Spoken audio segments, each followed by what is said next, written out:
welcome back. On this segment, we'll have science and tech. First, for a dose of technology news. Joining me in studio is the CEO of a very fast-growing cybersecurity company, Dan Brahmy. Dan's company is called Cyabra. It's a unique element to his firm. Many of his employees come from the elite cybersecurity and intelligence units within Israel's military. Thanks so much for being with us, Dan. I want to ask, tell me about that element that Israel really has some of the best cybersecurity teams in the military in the world.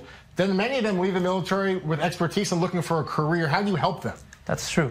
So what we're doing, first of all, our founding team is actually including, out of the four of us, 3 coming from those kind of elite units, the 8200 and so on and so forth.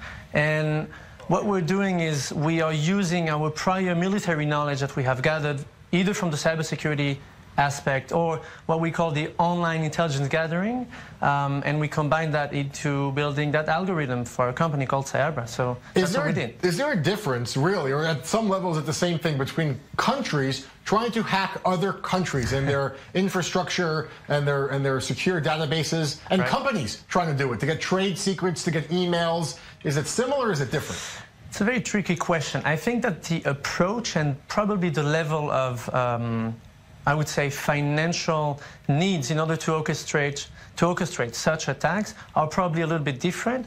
But I would say that from our perspective, from a company that is willing to defend brands and public identities in the same way, from our perspective, it's probably the same way. We see it as an attack against politicians, governments, B2C companies, and so on. It still exists now, but certainly more so in years past. I mean, coming from the Israeli military, an elite unit, or even in the security agencies, that has an international reputation for toughness and ferocity. Now it's the same, but for cybersecurity, a level of brilliance and understanding.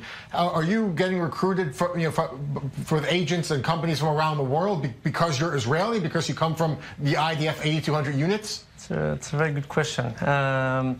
I won't say that I'm not allowed to answer because it would be stupid to say that, but I would say that it's true that the fact that there is a very good reputation coming from those units are actually helping people, alumni from those units, getting recruited after that. What do you do differently? So many cybersecurity companies around the world, even here in Israel. What sets you apart as you grow? So I think that the focus of Cyabra, our company, is really depending on the fact that we focus on identifying and remediating against what we call online disinformation threats, meaning it's a big and very heavy word for fake news attacks. So really understanding whether there are fictitious campaigns going on against companies or politicians and so on. And that's a focus that is really scarce amongst other cybersecurity companies. Focus. Extremely important, and that's the focus, but it's really scarce nowadays. All right, Dan Brahmy, the co-founder, CEO of Cyabra, thanks so much for being with us right here in Tel Aviv. Thank you, Dan. Thank you so much.